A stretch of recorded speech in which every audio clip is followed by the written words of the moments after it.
त्याच्यामुळे काय आपल्याला जो गोष्टीची गरज पाहिजे त्या गरज इथे मिळत नाही, लोकांच्या सायकल्या गाड्या वगैरे, मुलाला लागेल वगैरे. तर आपण काय कल्पना केली, ताईला म्हटलं तुम्ही संस्कार शिबिर घ्या. ताईने संस्कार शिबिर घेतलं. म्हणजे काय केलं, त्यांनी एक सांस्कृतिक कामातनं आपलं ते कार्य केलं.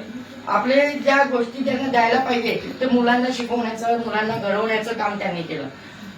अशाच रीतीने जर आपण सगळे चालत राहिलो तर येत्या काळामध्ये आपण काही असे कार्यकर्ता तयार करू शकतो की त्यातनं आपण लोकांची सेवा करू शकतो. आपल्याला काही करायचं नाही, फक्त आपल्याला येणारी पिढी तयार करायची. आता त्यांनी सांगितलं की दारूवाले सगळे इथं घुमतात. आता का घुमतात, त्याचं कारण काय? त्याचे कारण आपले संस्कार कमी पडले त्यावेळेस. बरोबर आहे की काही असेल आपल्यामध्ये, आपण नाही करू शकलो त्यांना संस्कार, पण आता आपण ती सुरुवात करायची.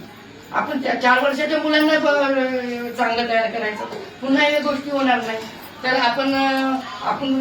मी एक आता